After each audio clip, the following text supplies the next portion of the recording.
अस्सलामुअलैकुम। रूहानी ज़कात यूट्यूब चैनल में आप सबको खुशामदीद कहते हैं। अल्लाह के नाम से शुरू जो बड़ा मेहरबान निहायत रहम वाला है।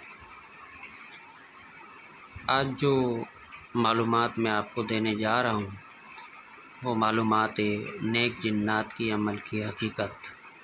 इससे आप लोग काफ़ी फ़ायदा उठा सकते हैं, इस्तिफ़ादा हासिल कर सकते हैं। क्योंकि जो लोग अमलियात की दुनिया में नए हैं या जिन्नात के अमल करना चाहते हैं, अमलियात से जिनका ताल्लुक़ है, किताबों में और जंतरियों में हकीकत मौजूद नहीं होती। अगर हकीकी इल्म किताबों में और जंतरियों के अंदर जो बुज़ुर्ग हैं, आमिल हैं, वो लिखते हैं तो क्या ही कहना है। बात यह है कि जिन्नात के अमल तो कई किस्म के होते हैं, लेकिन मैंने जो अपने बुज़ुर्गों से सीखा है और सुना है और समझा है, वो अमल दो तरह के होते हैं। एक अमल होता है सिफली, जिसमें शयातीनी अमल भी आ जाता है और ज़मीनी ताकत का अमल।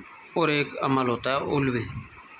उल्वी जो है वो आसमानी अमल कहलाता है, आसमानी ताकत का अमल, और वो कौम जिन से ताल्लुक़ रखता है। कौम जिन का ज़िक्र सूरह जिन के अंदर है। जो जिनों की एक जमात ने कुरान सुना और वह ईमान लेकर आ गए।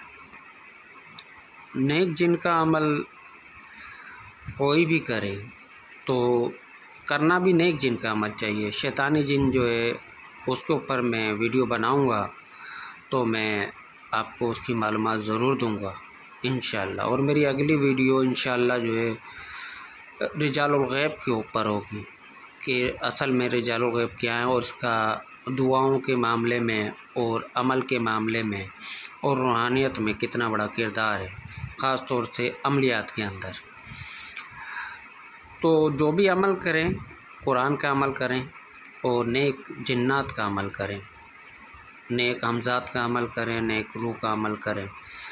तो नेक जिन्नात के अमल के अंदर यही ख़ासियत है कि सबसे पहली बात तो ये कि उसका अमल जब आप करेंगे तो वो आपकी ताक में नहीं रहेगा कि आपसे जो भी मुआहिदा हो, उस मुआहिदे में जो सिफली जिन है, शैतानी अमल जो भी है वो आप करेंगे तो उसका जो मौकिल है, उसका जो जिन है, वो आपको नुकसान पहुंचाने में, यानी आपको किसी तरीके से गलती कराने में तुला रहेगा। और सिफली अमल के अंदर एक ये बात होती है, आप जब भी सोएंगे तो आपको अपना हिसार करना पड़ेगा। उल्वी अमल के अंदर ऐसा नहीं है। उल्वी अमल अगर आपने, यानी कौम जिन का अमल आपने किया, नेक जिन्नात का अमल किया और वो जिन आपके लिए मुसख्खर हो गए तो आपको हिसार देने की ज़रूरत नहीं है। वो जिन आपकी हिफाजत करेंगे, आपकी फ़ैमिली की हिफाजत करेंगे और अपने दोस्तों से भी आपको मिलाएंगे।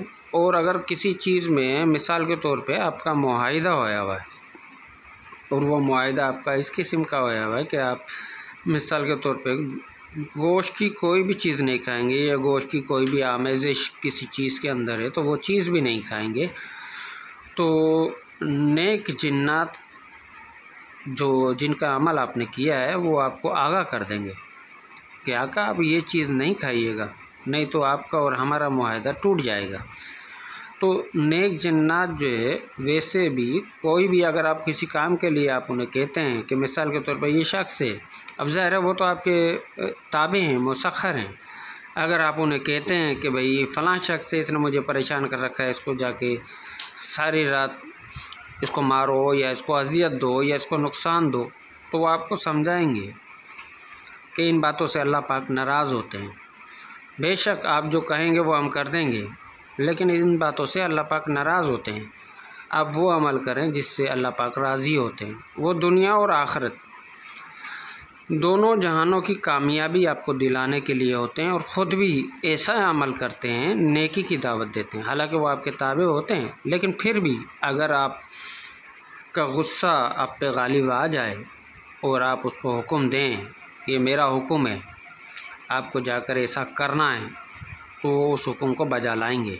बिल्कुल वो ये काम करेंगे, चाहे वो सही हो या गलत हो। लेकिन नेक जिन्नात जो है कभी भी आपको, आपकी फैमिली को या आपके अजीज़ों को नुकसान नहीं पहुंचाते। वो हमेशा आपको भलाई और नेकी की दावत देते। नेक जिन्नात के अमल जब भी करें, मैं तो ये कहता हूँ नेक जिन्नात का अमल करें, क्योंकि आपको ज़िंदगी में एक बेहतरीन दोस्त मिल जाता है, एक बेहतरीन साथी मिल जाता है, जो एक आपकी दुनियावी ज़िंदगी और दीन के मुतालिक और आपको जो है रूहानी दुनिया के मुतालिक बेहतर तरीके से बताता भी है और आपके इल्म में इजाफ़ा भी होता है, क्योंकि वो बातें जानते हैं जो आप नहीं जानते, और वो आपको शयातीनों के बारे में भी बताते हैं, शयातीन जिन्नात के बारे में भी बताते हैं, हर चीज़ के बारे में आपको मालूमात फराहम करते हैं। लेकिन हमेशा नेकी की दावत देते हैं और नेकी का अमल बताते हैं। तो मेरा बताने का, ये वीडियो बनाने का मकसद यही है कि नेक जिन्नात जो होते हैं वो कभी भी आमिल को नुकसान नहीं पहुंचाते। और मैं इसलिए कहता हूँ अमल करना है तो नेक जिन्नात का अमल करें, नेक हमज़ात का अमल करें, ताकि जो है आप और आपके बच्चे, आपके घर वाले सब अल्लाह की अमान में रहें और वो हिफाजत करते हैं। तो अमल कोई भी करो, नेक अमल करना चाहिए और नेक जिन्नात का अमल करें, ताकि आपको कामयाबी और कामरानी मिले और आप दुनियावी ज़िंदगी में भी कामयाब हों और आखिरत में भी कामयाब हों। बाकी शयातीन के अमल में वो आपकी ताक में लगा रहेगा, आपको नुकसान पहुंचाने में लगा रहेगा, बस मौका मिलते ही आपकी गर्दन तोड़ देगा या बस मुआहदा ख़त्म करने की किसी तरीके से मुआहदा टूटे, वो इसी ताक में लगा रहेगा। उम्मीद करता हूँ आपको बात समझ में आ गई होगी। अस्सलाम वालेकुम।